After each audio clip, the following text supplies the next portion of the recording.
ખેડા જિલ્લાની કઠલાલ નગરપાલિકાના કારોબારી ચેરમેન જિગ્નેશ ભાવસારે લગાવ્યો પોલીસ વિભાગ પર ગંભીર આરોપ। કઠલાલમાં પોલીસ બુટલેગરોને છાવરતી હોવાનો જિગ્નેશ ભાવસારે લગાવ્યો આરોપ। સોશિયલ મીડિયા પર પોસ્ટ કરી જિગ્નેશ ભાવસારે આરોપ લગાવ્યો કે ડી સ્ટાફના જમાદાર મુરજીભાઈ રબારી હપ્તા લઈ બુટલેગરોને છાવરી રહ્યા છે। કઠલાલ શહેરમાં પોલીસની મિલીભગતથી ખુલ્લેઆમ દારૂ વેચાઈ રહ્યો છે।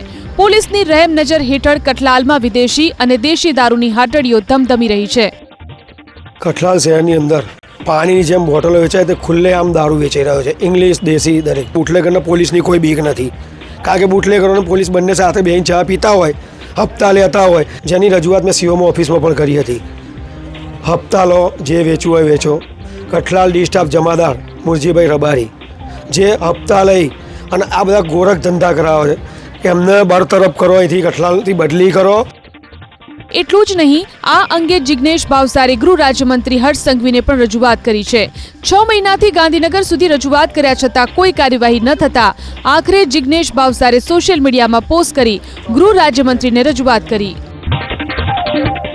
સુરતમાં મહિલા સહિત 4 ડ્રગ્સ પેડલરની પોલીસે કરી ધરપકડ।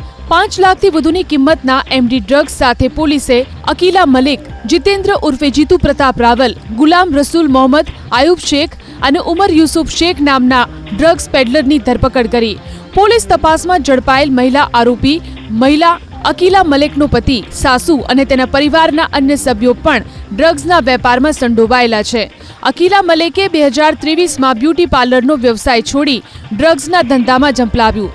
અગાઉ પણ અકીલા અને તેનો પતિ ડ્રગ્સના જથ્થા સાથે વેસુ અને રાંદેર પોલીસના હાથે ઝડપાઈ ચૂક્યા છે।